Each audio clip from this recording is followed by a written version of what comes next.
Avalanche, Devils, Hurricanes, here in Buckford. Rangers, Bruins, Maple Leafs, it's a Buckford.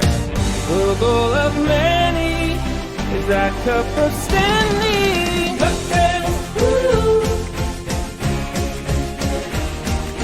PuckTales, woo! Here in Buckford. Welcome, everyone, to the newest edition of Here in Puckburg, your place for the daring, do bad, and good puck tales. I am your host, Shaggy Von Doom, otherwise known as Kyle Sullivan. With the newest episode of Puck Tales, Woohoo! and the you know who at the other end of the woohoo is my good friend, Grant from the Locked On Avalanche Twitter Spaces. How are you, my friend? I'm doing well. I'm happy to be here. Thank you for having me. I really appreciate it. Oh, my friend, it's an honor. How long have we been doing those Twitter Spaces? Like it was like months of like It every was game. I want to say it was Playoffs. the beginning of March, or was it February? Was it March or February? I think it was March, and then we got that garbage time right at the end of the regular season, and then Mhm. it was every game of the playoffs. Like Yeah. it That was was it was a ride. that was a ride. I didn't make it to the Stanley Cup ones because my family we were having the time of our lives. Yeah. Oh, like I know Chris tweeted out like the reaction, like the minute 30 reaction of everybody reacting to it live. You get to hear me ugly cry. That was fun. But We were jumping in my brother's new house, and we thought we were gonna break the floor underneath us because we're all jumping as high as we can, and we're just landing is not the issue here. We yeah. just watched the Avalanche win the cup. Yeah, and you know what? And for everyone who's joining us, yes, we're both Avalanche fans here, so our conversation is going to be heavy in the Avalanche. Let's before we talk about the current state of the Colorado Avalanche, we always start with everybody's origins with the game. So, Grant, how did you fall in love with the game of hockey? So I was born in 2001, so Mm. that was a pretty great time to be an Avalanche fan. My brothers played they played inline hockey. They didn't play Mm. ice hockey. They were more into or they were into inline because that was a little bit more affordable for us. But I grew up watching. We had VHS tapes of Game 7 against the Devils. We have Milan Hayduk. We have a Patrick Waugh jersey. But I kind of fell out of love with hockey during kind of like my 6 to like 15 range because I was more into baseball. I didn't get to play hockey. But the for everybody who's from Colorado, the Colorado Rockies, they used to be my favorite team. They're not anymore after a lot of heartache over the years, Yeah. but hilariously, I became a die-hard Colorado Avalanche fan during the season where they only had 48 points. Really? I became a fan then, and I shouldn't say I became a fan then. I reignited my fanaticism for them that year, and it's been nice. It's been a nice incline over the years Yeah, compared talk to. about buying low and then really selling on top right there. Yeah, I got the diamond stonks on lock there. That is your stonk aficionado. Yeah. But what about that 48 point first, I can understand your Rockies falling out. I feel for you there. Like I used to be a really big baseball fan. I was a big Atlanta Braves fan.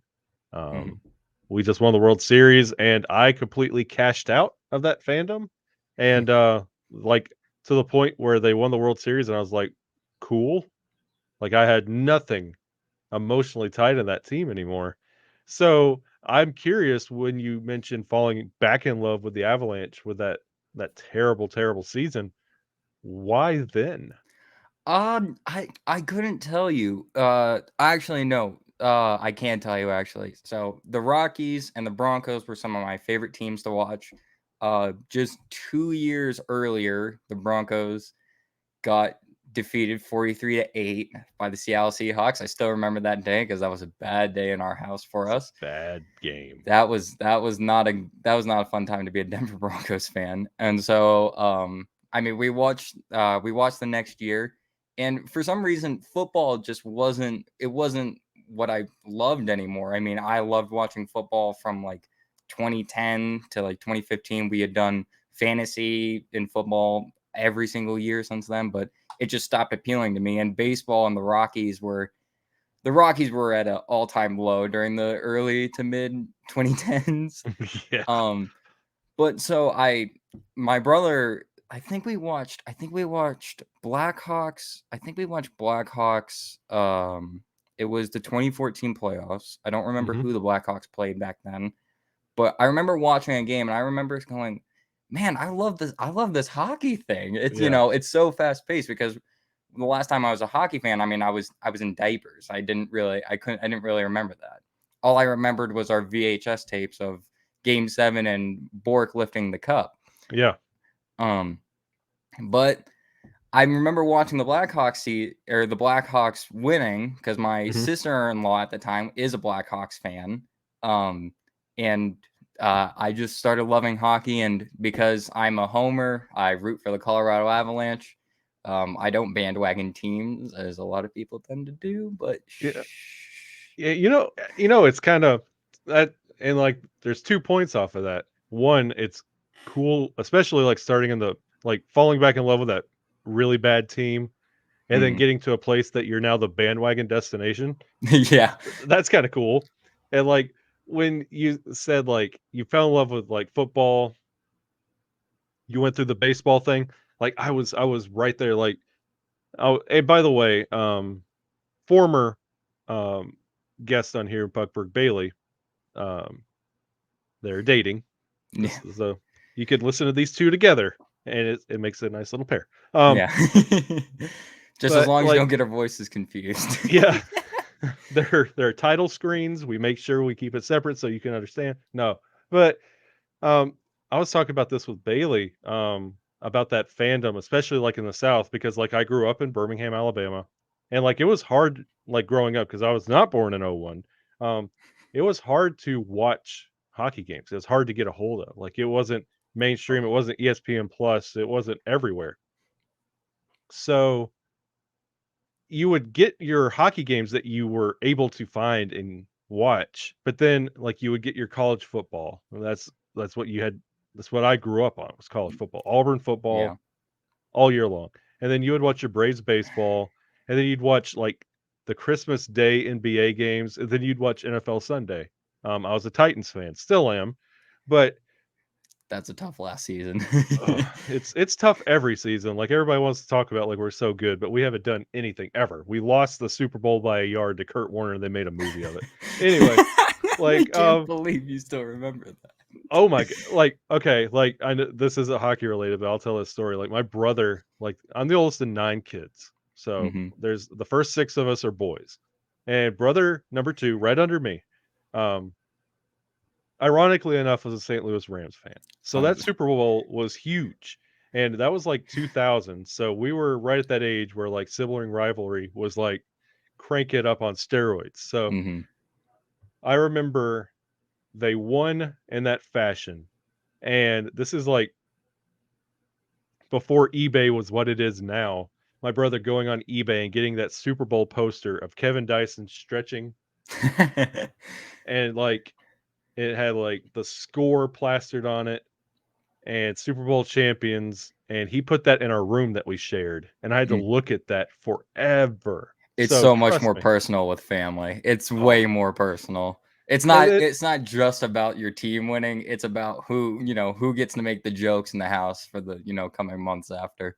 now he doesn't care about the Rams, and I still care about my Titans. I still have a Derrick Henry jersey in the closet, but like when I would watch football, I'd watch all these other sports, and then I would come back around to hockey. I'm like, this is what I fell in love with. Like, it's worth like going to this extra effort, like finding like these illegal streams at the time. Like, I would watch because it was the local team at the time. I'd watch Predators and Hurricanes games because it was on, and I would Ugh, like look. Predators. Oh, please, I know. And like I would watch like Thrashers games back when you would go through the guide and you'd see the teams. I wouldn't watch for the Canes, the Predators, or the Thrashers. I would watch who they're playing. Mm-hmm. I'm like, oh, an Avalanche game. Or back when they were on ESPN the first time, I'm like, oh, we could finally watch the Avalanche. And you would watch it and you would treasure it. And like each one of those games was like the Super Bowl because you didn't know when the next time you would get a regular season game, you might get a playoff game. Like they were broadcasting games randomly on the Versus channel, Outdoor Life. It was hard to find. So like it just kind like you understood like this game is so much more superior than all these other things I keep interest in. Mm-hmm. I and it would just every time you watch it, it was a big event. So it would like really cement that love and then you really fought for it. Now you are on that 48-point season. Mm-hmm. Everybody else has kind of let you down team wise. Oh yeah. Um, and the biggest letdown in Colorado, well, it was one of the worst seasons. Like the 2013, 2014, I think was close to as bad or 12. Oh But there yeah, was I remember going back. I was watching a YouTube video. I don't remember who the channel was, but it was like, why are before like 2018, why are the mhm, Avalanche so, why do they look like Bitcoin going up and yeah. down, up and down? It's and it's funny like you fell in love with that really bad season. And then you got to witness and like fall in love with again and now see kind of how teams are going to be structured going forward because of like players that you watched on that VHS tape now Hmm. running the show Yeah. because they had that taste of success and now we talked about bandwagon fans like now this is the cool place to come because like you get your stars, you get your depth. It doesn't really matter who's your goalie because they're going to make it work. Like it's like a different style of hockey and Yeah. it's so much fun to watch. It is nerve-wracking though being an Avalanche fan. I mean, even with Darcy Kemper, even with Grubauer in goal, Yeah. I mean, there were times they'd go up 4-2, and you think, well, this game's not over, and it'd be like 4 minutes left in the third. Yeah. You'd think, oh, they're still gonna give this one away. Thanks, Avalanche. It was and the bubble they went through Grubauer, Francois, The Michael Hamburglar. Hutchinson. Yeah, we had Hamburglar.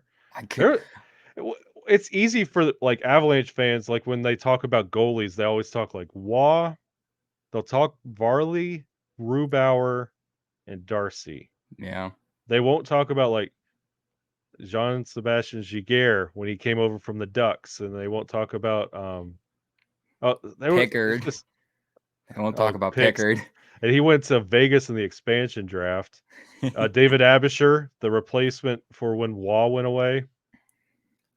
Like there was some rough times in the Oh goalie yeah. position, but and like you said it like it's hard to be an Avalanche fan, but like this year it was so much different watching the Avs because like they had this swagger, and like Hmm. you had this like little confidence in the back of your mind, like you guys do what you're doing because like you swept 2 of the 4 rounds getting here. Like Oh yeah. you keep on doing what you're doing. Except Like those you never damn. felt like you were totally out of it. It felt like you were rooting for Hulk Hogan. Yeah. Oh, I did. I didn't grow up with wrestling. That was Yeah. the one thing I didn't grow up with. Well, It was it, wrestling. it's like that one thing. Like even like watching a movie, you Hmm. know how the outcome is. Like go to watch like an Avengers movie. Like you're like, I know this guy doesn't die. This guy doesn't die because he's in this. Oh, Yeah, it's like you're like, I know this isn't going to happen. Like, so you can kind of enjoy it and like buy into it at a certain level, but in the back of your mind, you're like, I know they're going to be okay because they also have this. And like hmm. that's how it is with like the Avs. It's like I know they're going to be okay because they had a near perfect month already in the regular season. Like they swept Nashville, they swept Edmonton. We're going to be okay. Like they Yeah, still have Nathan McKinnon. Like it's crazy to come from that season you fell in love with the team to where they are now. yeah. It's a strange one. People always ask, "Wait, why didn't you just bandwagon?" I don't bandwagon. Unless it's LeBron James, but that's a different story. That's a And different then, story. especially if you're sticking local to your teams, like you mentioned, like you follow your teams kind of around there. Like that's you're not really bandwagoning. Like Yeah. now, Denver's starting to become a little bit of a title town with like the Mammoth winning, the Avalanche now win. Looks like the Nuggets might be on the upswing. Like they're putting some pieces together. I can't tell you there. That's the one Colorado team I've never really paid attention to This might because be the year to start buying in. I just I mean obviously hockey podcast, but my main issue with basketball was after quarantine when we didn't have any sports. So I watched The Last Dance. I went over to Yeah. my brother's townhouse to watch The Last Dance. Hmm. I was watching that. I was like the fierce defense that people were playing, the intense Yeah. rivalries. I mean that's why there were tons of Avalanche fans in the 90s when they first came here. I mean, you had the Unrivaled documentary that came out Yep. just this summer, highlighting the Red Wings and the Avalanche. I think it could have been a little bit better because they kind Yeah. of ended it abruptly, I felt like. Like Yeah. it kind of felt like they just chose like 98 was like, okay, you know what, we're gonna stop after that. We're not gonna pay attention to the fact that the Yeah. Avalanche won in 01 and the Red Wings won in 02. That was a little strange, but I mean, the fierce and intense rivalries are what makes sports so fun to watch. And Yeah. there's none of that in basketball right now. And it's just kind of I mean, it's nothing like it used to be. Yeah. There is no Celtics, Lakers, diehard we Yeah. hate each other. There's no Magic Johnson, Larry Bird clash, which is a And, little unfortunate. and that's something that also like being, for lack of a better term, married to the game of hockey as long as I have, like there's a contingency of hockey fans that miss the golden days of nothing but fights, Hmm. and like the rivalries honestly aren't the same. Like No. they're like for the Avalanche fans, we could say, yeah, we hate the Wild, we hate the Knights, we hate the Blues. Like if you ask anybody in Boston about that rivalry, they don't care. Yeah, it's a little strange. It's a little It, strange. like back at mentioned the Unrivaled documentary, like everybody knew about Avs Red Wings. Like it was appointment television. Like you don't have rivalries like that anymore. No, I think it not it doesn't ruin sports, but it Yeah. doesn't make them as captivating to watch. Like when you would watch like the Bulls play the Pistons, or even or even just hearing from players, like when you hear from Michael Jordan in The Last Dance, where he talks about how I hated them, Yeah. and you see it on his face, his intensity and that burning, drive to win. I'm not saying players don't have that nowadays, but there's none of that. Like I don't need people, being hurt or anything like Yeah. that. There's no reason to take it overboard and have an unnecessary boarding, for hockey speak. There's no need for an unnecessary boarding. But I mean, it's just the rivalries nowadays, they're more fans clashing with fans than Yeah. I think players clash with players. Yeah. And And like it's interesting, but I do wish we get a little bit of that old school, just raw intensity from people. and I think that has a lot to do with like hockey players going through the hockey machine for so long. Like you don't get sound bites and quotes. You don't get any more of those like I can't hear what he's saying because of the two rings in my ear, or Gretzky calling the Devils a Mickey Mouse organization. Like you don't get those little sound clips anymore. It's always like um the team did great, wouldn't be here without this team. Like it's great, like everybody's humble, but it's the same thing. It's like playing like NHL 22 and they only have 16 lines of dialogue for your creative player and everybody responds the same way. That's how hockey interviews are now. Oh yeah, it's I do appreciate the humility of the players, Yeah. because I mean that's one of the things that amazes me about hockey players. They play, in my opinion, the most brutal sport. I know there's boxing, I know there's MMA, but hockey's brutal. Yeah. And yet they still, it's more about the team than themselves, and it's more about team chemistry. That's why I think the Avalanche did so well this year, because I was catching a podcast of Steve Dangle's, that SDPN, is that what they Yeah. call it? The Steve Dangle Podcast Network. And they were talking about the Avalanche and this year's team being one of the best. And talent-wise, I don't think so. I could be wrong, but I think the team chemistry, even when they brought in Manson, they brought in Lecky, and they brought in Cogliano, that team just gelled together and it worked. So it worked so well.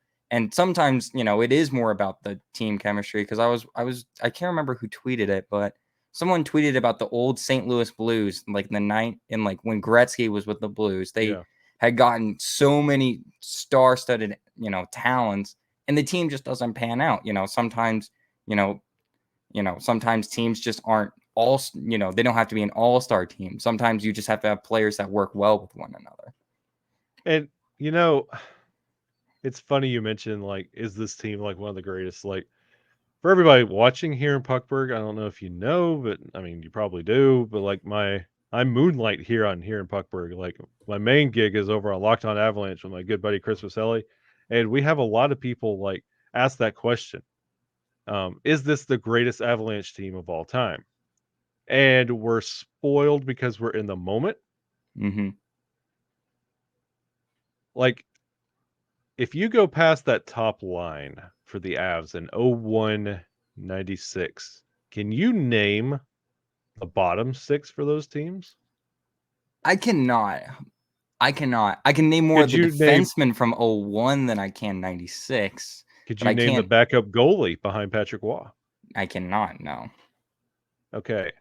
And we like to tout like they're Hall of Famers on that team. How could you say no? And then it's like you can't immediately put these guys in the Hall of Fame right now. Like, you Mm-hmm. have no idea. Like, we were talking in our at time of recording the episode that came out today. Are you retiring any numbers from this team? Like, how do you even gauge that right now? Like, Cale Makar, he's already racking up hardware and he's just getting started. Mm-hmm. Like, Nathan McKinnon, Gabe Landeskog, and Miko all have a cup to their name, so they're now a step above, like, Mm-hmm. their peers. So this team is starting to become really, really special. And with the deals of Landeskog, Miko Rantanen, eventually Nathan McKinnon, what we just signed Cale Makar to, Fingers crossed. like, yeah, we've got that top line for the next 4 or 5 years. Mm-hmm. You got Nichushkin on that second line for the next forever Yeah, until until the he end of his passes career, away. essentially. Yeah. Yeah. And then, like, you have the defense fine. Like, you have Bo Byram. Like, take him or leave him. You have Bo Byram. You Mm-hmm. have so many members of this team locked up for a while, and like, it feels like, well, the Avalanche got there, but it does. This team's not going away. They're going to be a problem for a while. So when this is all said and done, this could be the 96 and 22, and then 01 could be right around the corner, and this team's going to be even more special the next go around. Mm-hmm. So, like, it's hard to say like this team isn't the best. And you talked about like emotionally buying in. Every clip you see of Jared Bednar talking about this team, the man can't get through it without crying. Yeah.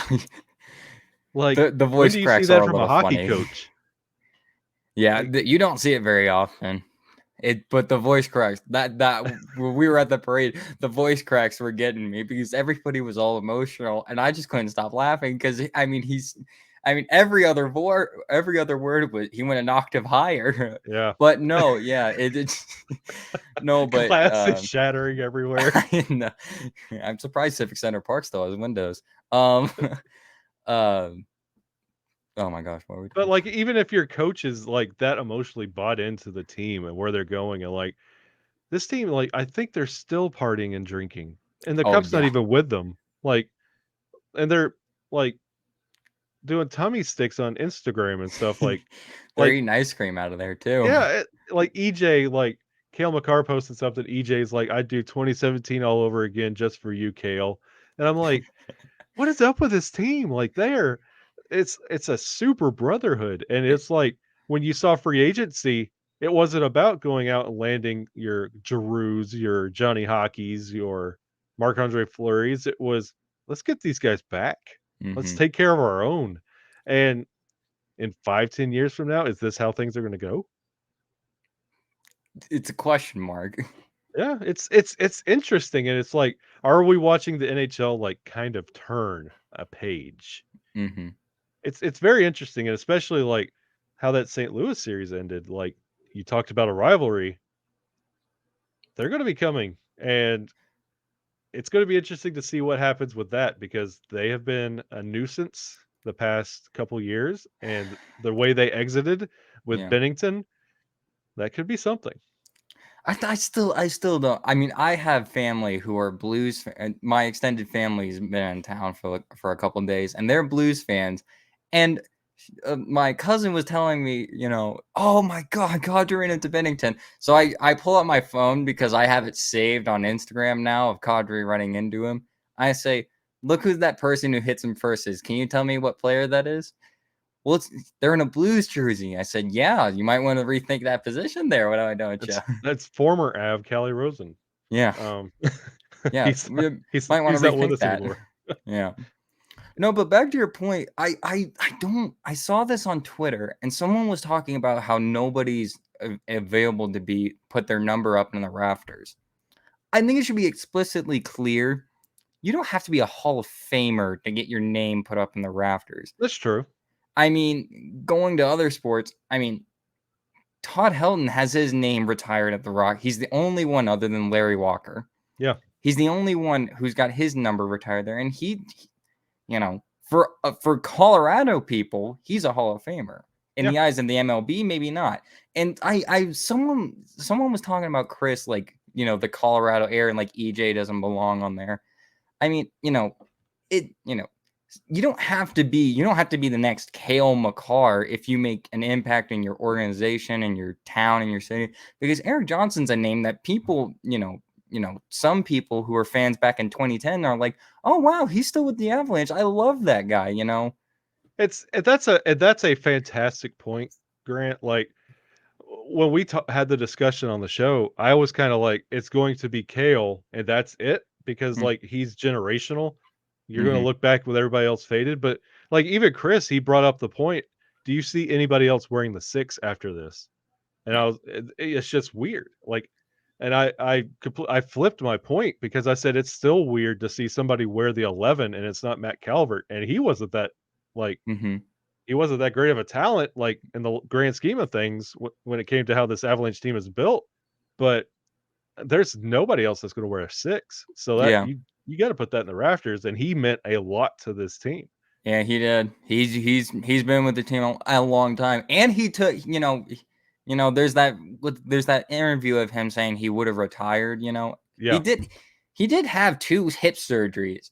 I mean, he devoted everything to coming back, and and you and with his horse racing, he doesn't need to play.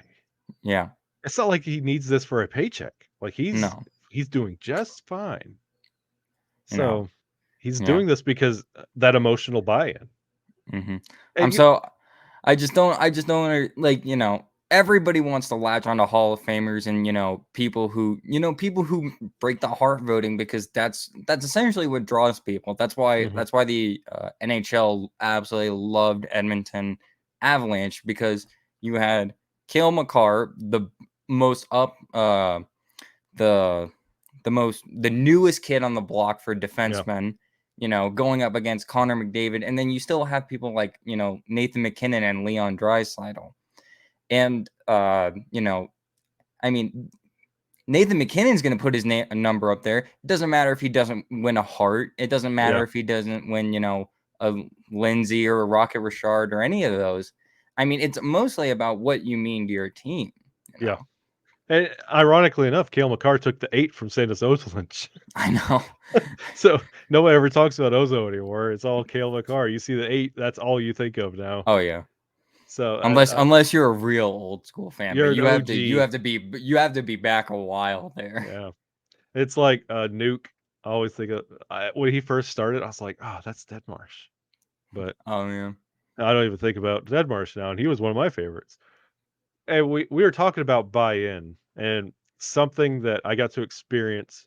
Like the first time we were winning cups, I was not able to participate. Like I get all my 0196 Stanley Cup merch off eBay.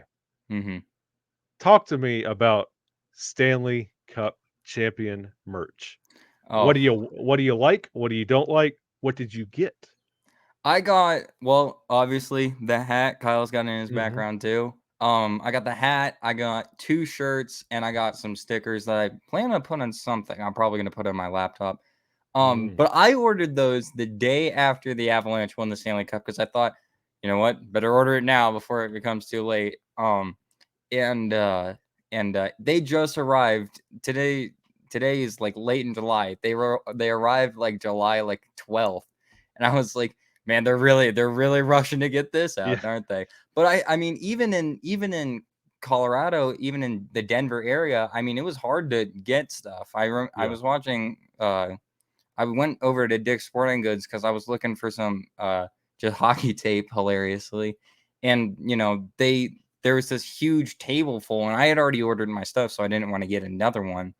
But I mean, I went in there, and it was the table was full, and I left like an hour later, because you got to play with a hockey stick when you're in Dick's Sporting Goods, Yeah, you got and to. and they were mostly gone. It was, these hats were sold out in more places than, the shirts. I mean, the shirts were still selling, but the hats were completely gone. Some of the hoodies were completely gone.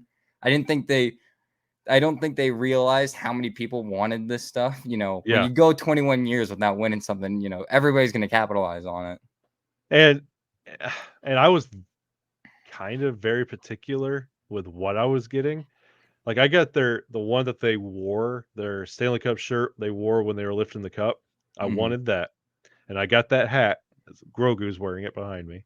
Um, because I have this thing about white hats. Like I always feel like every time I touch the bill, it looks I feel like I'm making it dirty and it's just this thing. It's why I'm always wearing my HDA hat. Um, but the two other shirts I got, there was one like burgundy one that had every jersey on the back. That's a great one. That's a I great shirt. I wanted to remember this team forever. Hmm. So I purchased that one and there's a white one because one championship white t-shirts are primo. I Hmm. always loved them. Like you would get them with your Sports Illustrated subscription every year if you bought like the Super Bowl champion. Like if you subscribe now, you get this Super Bowl champion shirt, and it was always white. I was like, Yeah. this is primo. But I got that, and on the back, it's got everybody's like digital signature. Oh yeah. So I got that one. But thankfully, I didn't have to wait that long, and everything was correct. I've been seeing a lot of people post about what they've been getting instead from Fanatics, and Yeah, it's been. I heard the Fanatics shop has been the worst or the lesser out of the two. I saw I've somebody got the 3 dates on their shirt. It was 1986, 01, 2022. Oh, that, yeah. We saw a bunch of those at the parade. Those were cool shirts. I was like, "Wow." Yeah. W way to go, Quebec. I wanted to get them, but I mean, I didn't just start getting paid until recently. So, True. And it's and now and see, like, I mentioned, like, college football growing up with that. That was one of the good things about having a local team. Like, I was an Auburn fan. We were never Alabama. And what you would do was wait for one good I say good, but it was like a basement dwelling year for the Auburn Tigers, mhm. and then you would spend every Saturday going to the thrift store, and you would get every bandwagon fan throwing all of their Auburn stuff and donating it, and you'd go in there and get it for like a buck, $2. I'm like, I would just start getting stuff with tags. I was like, "Yeah, let's go." You're like, And yeah, I paid full price for this. just I wait paid full price. 10 years, everything you've ever wanted from this Stanley Cup will be donated somewhere, and you can make pillowcases and bedspreads and sheets for I like 3 I bucks. the one thing I want from the previous years, I'm really gutted at myself for not getting it, is I really want the reverse retro from last year. The reverse retro from last year, that 91 Cadre back there. I love that jersey. It's so simple and it looks so great. It really, and I think they're bringing it back. I heard they're coming out with a second wave. I I definitely could be wrong. hope they flip it. Oh, the wait, how so? Wait, what do you mean flip it? Go maroon and white fleur-de-lis. Ooh, that'd be interesting. I love the white jerseys. I've loved the jerseys they came out with recently. Yeah, They've looked so great. and I think this like current Avalanche style, which is like in the background with the piping, I Hmm. think it's going to be the gold standard for Avalanche jerseys. Like we're not going back to the 90 Evers. That style's not coming back even like in a reverse night or a I do retro miss night. I do miss the Yeti patch though. I do miss the Th- Yetis. Yeah, Chris is a big proponent of bring back the Yeti foot. But Uh, it doesn't really you know, a lot of people would look at that and be like, what does that have to do with an avalanche? and see, like, because I've been a fan since like day one of the Avalanche, Mhm. and I used to have an Avalanche hat. It was fitted. I got it from the East Bay catalog. That'll date me a little bit, but it had the Avalanche logo on this side, and on the fitted part, it had the foot, and Oh, it was maroon. I mean, it was burgundy, but everywhere I went, this was like 02, 03, 04. Everybody kept confusing it for North Carolina. that's tragic. It's because that was North Carolina's. They had a really, really good run during that time. Everybody's like, why you got a Tar Heel hat in burgundy? I'm like, and I'd spin it around. I'm like, it's not. Don't make assumptions about things you don't know. You don't And even like, know hockey. I'm joking. They know yeah, it hockey. was it was weird. So I wonder if that had something to do with it. Because if you put the two logos side by side, the Yeti foot and the Tar Heel logo, Hmm. other than the Tar Heel, it's practically the same. Yeah, it's a little strange. It's a little strange that one. And we don't have Howler, the mascot anymore. It's Bernie. So Yeah. we don't even have the Yeti anymore. They'll just put a dog paw. They'll just put a little dog paw. Just a dog paw. Like you can buy the Bernie jersey. Oh, you Um can? I didn't know yeah, that. Altitude Authentics, you can buy the Bernie jersey and it's got Bernie and it's the number 1 is a dog bone. Oh. Yeah, yeah. I'll try to find more Kale McCarr or jerseys. I'm trying to get It, Bailey to get her darn Devon Taves jersey after that that deal. I've been I kept telling her that's exactly what she needs to do. It would be perfect. Hmm. So, Yeah. but it's well, I need to get a McDermott jersey. Oh, you gotta make that custom. There was a dude, no lie, at the New Jersey Devils game that me and Chris went to up in New Jersey in a away, like the dude planned for this, like in a away Avalanche jersey. Curtis McDermott, he was there. Like I got there like 3 hours early. Oh wow. He was there with a sign waiting for McDermott, That's commitment. That's and he real got commitment. scratched that night. That is criminal. That Yeah, is we criminal. I saw him and I took a picture and I sent it to Chris. I was like, he's going to get a huge kick out of this.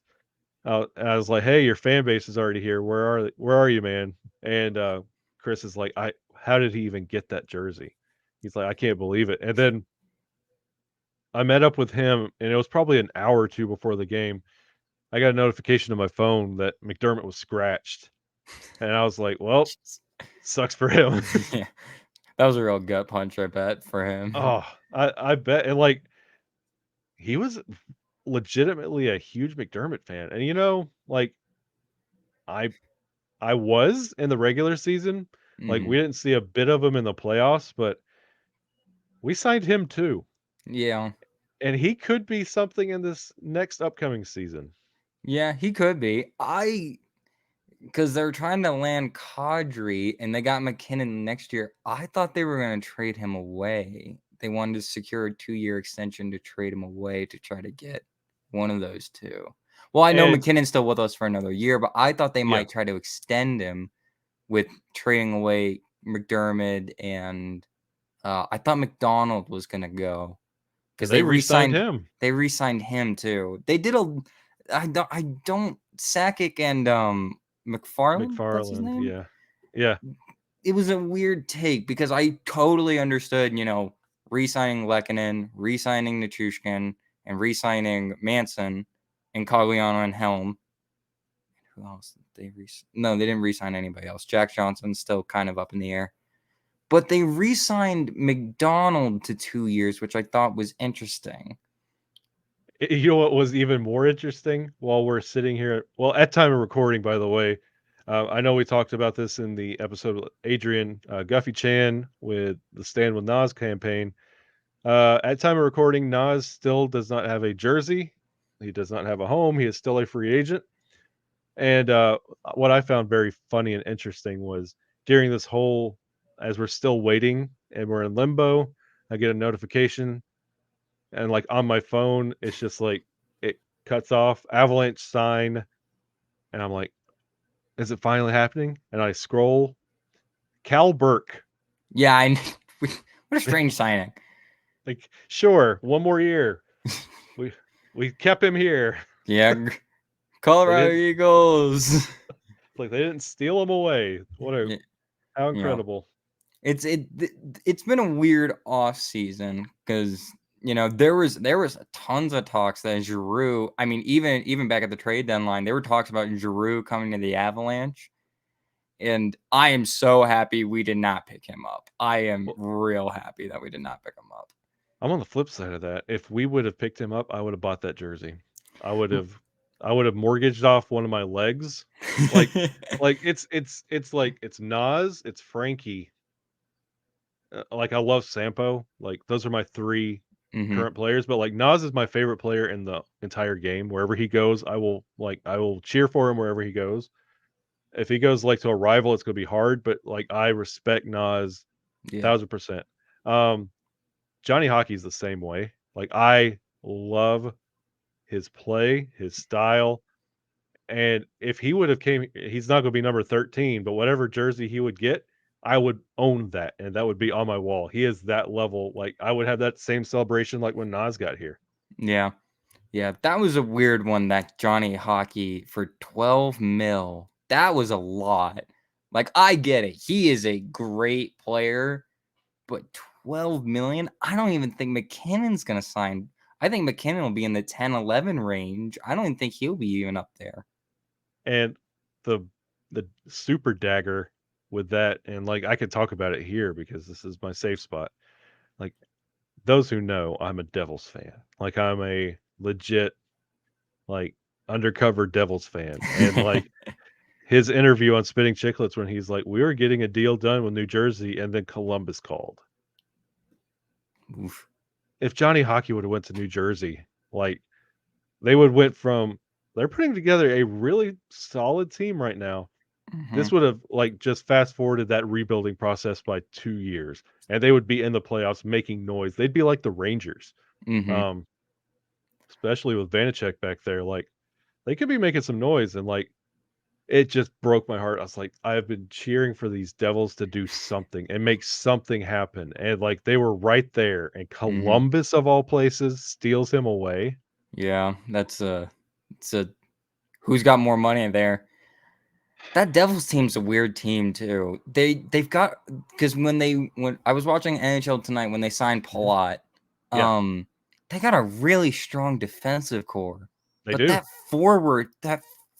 those top four, the top two on the forwards, Nico Heischer's there, and I'm not sure I've even seen him play for the last. I haven't seen him really been the second round pick. It's hard to Yeah. compare. Because we have Elias Pettersson and Cale Makar coming out of that same draft. So when you think of because I watch this all the time, how like three teams passed up on Cale Makar. Yeah. And Nico Heischer's right there. It's a strange one, that how just two picks, He sure's had injury problems, and the rise of Jack Hughes. It's almost like a Nathan McKinnon Landeskog thing. Like Mm-hmm. Landeskog's good, but this Nathan McKinnon guy's on another planet. Same thing with like Jack Hughes is on another planet. He sure's good, but he's had injury problems last year.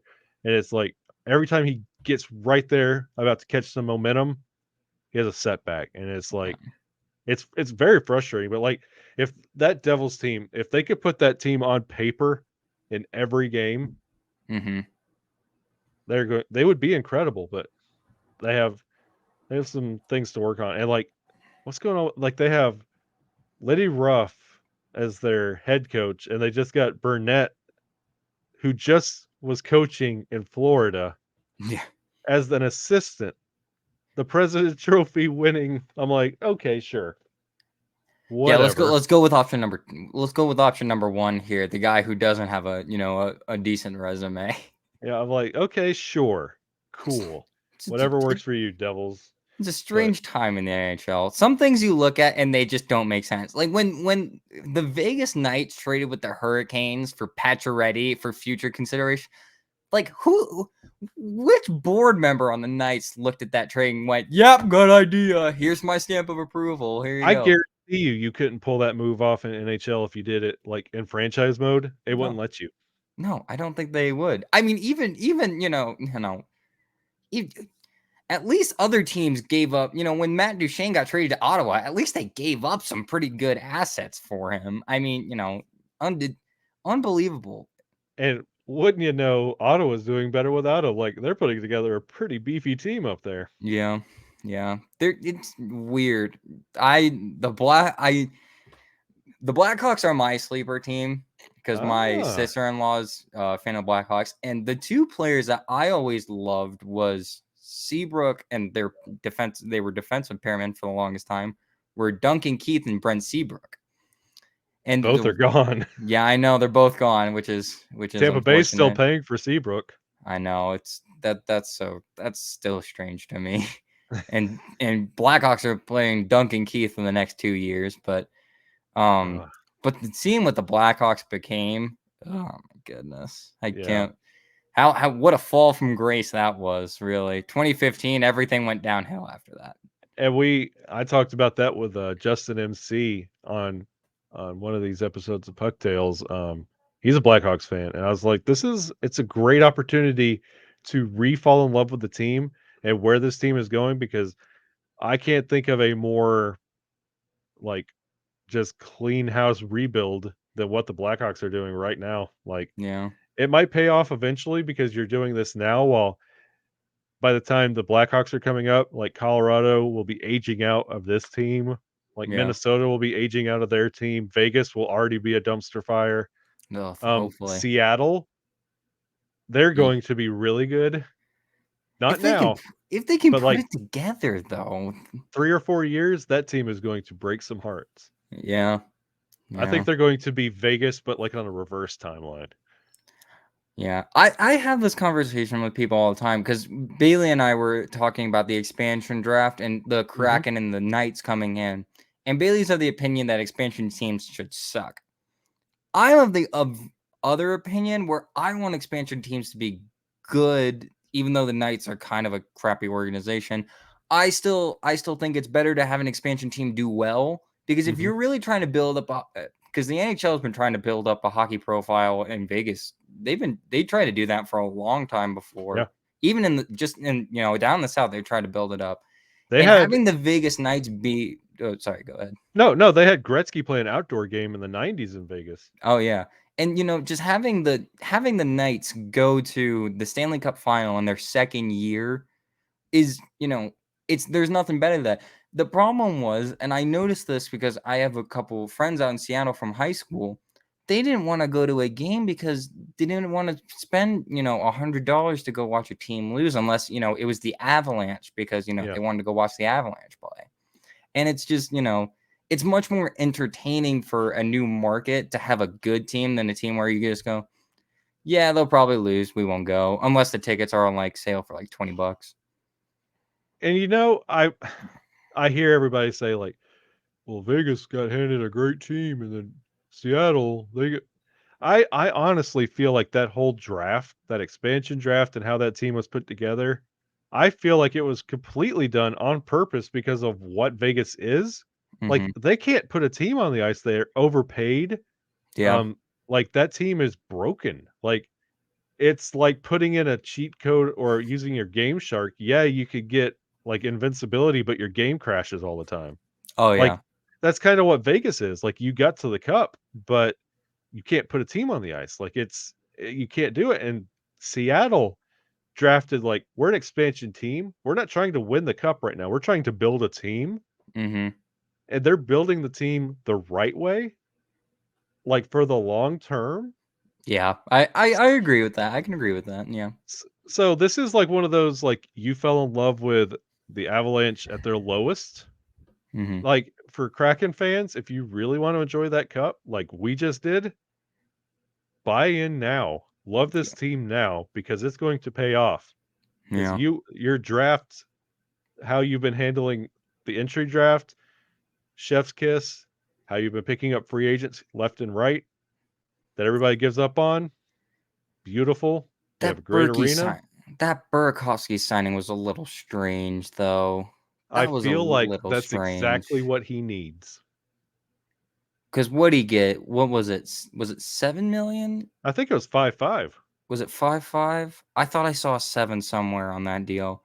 But that It's one was strange because because they signed Burakovsky for 5 mil, I kind of scratched my head. I was like, did the Avalanche just not talk to him at all? Because I get they spent big money on Nichushkin, getting Nichushkin back, and rightfully so. I think there's been a lot of talk about him probably being a one season wonder.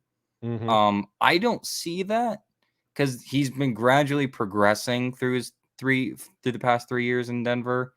Um, and going from a fourth line player to a second line or first line player in a year is pretty darn good. You don't just you know that doesn't really Well, happen, yeah. especially when you have Landeskog, Rantanen, and McKinnon on your first line. Um, but that it was weird to me that they didn't even attempt with Burakovsky unless he just did not want to stay in Denver anymore, which is I that feel like happens. the Avs felt like they did with Jost, and they're like, we've seen all we can. Like we've seen him at his best. We kind of see his average. We're not buying into that. And I feel like Berkey going to Seattle, where there's really no expectations, like you're not building for a cup. You don't have Nathan McKinnon breathing down your back every chance you have. Like you make a mistake, like you don't have him barking at you. Hmm. I feel like Berkey's going to flourish up there. I think he might go the Donskoy route though, because both of them, the two of them, they're real, hit or miss. They are on fire or not there. Like Donskoy fit in, like he was like Grubauer, fit in really good with how the Avs were doing.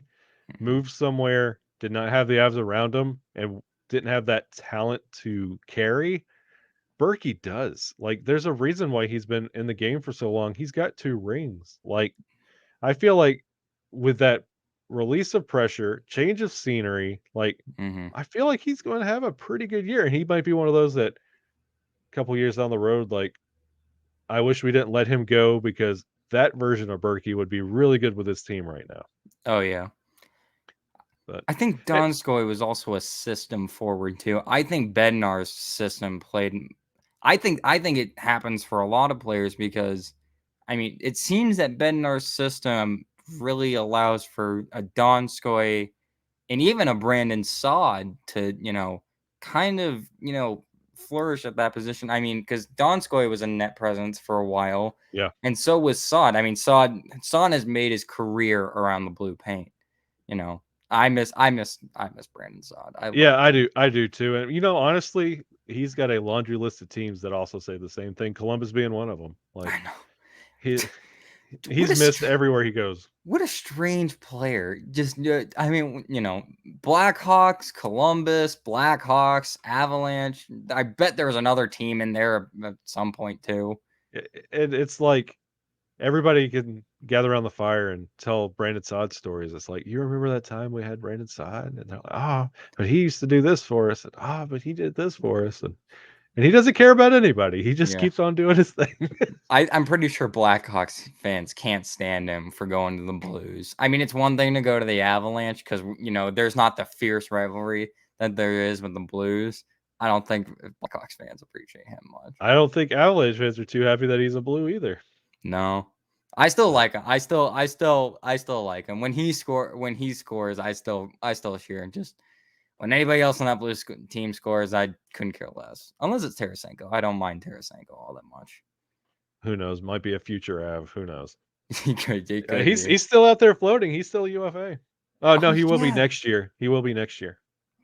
Oh, he's not. I thought the Blues were looking to trade him away. I heard something about that the Blues were hearing offers for Tarasenko. When this episode drops, if you want something to look at while you're sitting on the porcelain throne for reading, pull up 2023 UFAs. My God, it is extreme. Like Oh Nathan no. McKinnon, Tarasenko, there's a laundry list of huge names out there. If you thought free agency 2022 was fun, buckle up. It's going to be the Wild West next year. I'm worried for the Avalanche because I think McKinnon's gonna. I mean, McKinnon deservedly so. I mean, there's he took a pay cut for the Avalanche to build this team, and it is his team. It really kind of is. But he took a pay cut, and I don't think after doing so well that he's gonna take another one. I think His it'll b- be 11. I don't see him pushing 12 his though. best friend is Sidney Crosby. Sid has been a Penguin when he had every reason not to be. I feel like McKinnon's going to follow suit. Oh, could you imagine Sidney Crosby and Nathan McKinnon on a team on a line? That'd be fun to watch. That'd be a fun hockey game to watch. Yeah, that's a good point. They're the best friends. Like they're always like hanging out, and they're not going to do anything. They're going to be like trading Pokemon cards and like The holographic Charizard. That's what like they're come gonna be on trading. guys, do something. But Well, I well, mean, they've contrasting play styles though, because Sidney Crosby's he's down in the paint, and McKinnon's kind of a winger almost like they slapper. practice together in the off I season, and know. it's like those two pieces together would be great. That'd be amazing. If Sidney it's never gonna happen. Don't get me wrong. The Penguins have Sidney Crosby for life because he's going the Mario Lemieux route. But if the Avalanche had ever got Sidney Crosby, it would take 10 seconds for me to find that jersey. Yeah.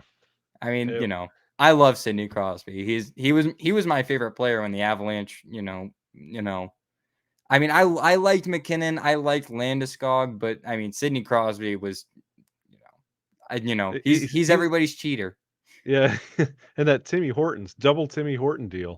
Uh, that You is get that is a great commercial too, you get especially 10 bits for the rest of your life. yeah, that's a great commercial, especially that year that McKinnon was drafted. Yeah. That old one too. It's great. Or when they were in the drive-through together. Uh, Yeah. but, Yeah. I'm not gonna keep you here all night. I want everybody who's listening. I want you all to go and find Grant and follow him and thank him for coming on. Yeah, thank you. And Thank you for having me on. how do people go about doing that? Throw out your socials.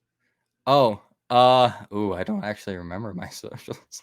I don't What is your socials? I It's don't like remember. I think one of them's Foster 15. yeah. So one I of think them's Grant _ Foster _ 15 because _ Foster 15 was yep. taken. And then Instagram, I don't post much. I just retweet PC giveaways trying to win one. And then the other one's Grant _ Foster 15. That one I got before Yep. other people. Grant That one I got underscore before other Foster people. 15. By the way, it will be tagged in the socials for this episode. So if you're listening and want to go follow this wonderful gem of a man, you will go check out the social posts. But Grant, I'd like to thank you for coming on. And if this is your first time listening to Here in Puckburg, if you'd like to follow the show on Twitter, it's hpuckberg. On Instagram, it's here _in_ Puckberg. We're also on YouTube. You can see me wearing season 1 merch. It's dusty and old, but Go so get am it I. now. Go get it Yeah. now. We have the store. It's on the link tree. So follow Um, that and you can find us everywhere. do you want to talk to people about the other merch store? We're getting there. Oh, not That, not not that one yet. not that one yet, but Okay. stay tuned to the socials. There you go. Yeah. I got you keeping people around. They're gonna be like, "What is he talking about?" What's going on? Yeah, gotta be that's in how the you know. grab people back. That's how you grab That's people right. back. That's what we call in the podcast business a tease. Um, Everyone but hates those. Every fan hates a tease. They're just let's tell us now. just tell us. You could, or like the Ryan Seacrest, like on American Idol, where he's always like, and we'll get the results after the break. Oh God, those commercials are the worst. They're long ones too. They're not, they're not the short commercials where No, they're it's funny. They're the long commercials about some drug, an important drug that helps people in need. you have trouble breathing. Well, it's going to give you diarrhea. Yeah, it's gonna give you these 10 other side effects so you can fix one. Love it. But Grant, thanks for coming on. Everybody, thank you for joining us. This is congratulations, Grant. Is this your first podcast you've ever done? Yeah, but I'm used to talking. I had a YouTube channel way back. Well, you have successfully, I just watched it tick. You have successfully become the longest episode of Here in Puckburg. Woo! So, Wait, did Bailey not go an hour? she sure did not. Hmm. So when I'll have to we bring that wrap up up. recording, you go say, "Hey, I have the longest episode of Here in Puckburg," I'll and she'll be definitely like, have to "Well, bring that up. I'll 100% bring that up. She won't be you're happy welcome." with that. Well, thank you everyone for listening this week, and thank you again to Grant for coming on and joining and sharing his PuckTales. And you can all join us again next week for another episode of Here in Puckburg.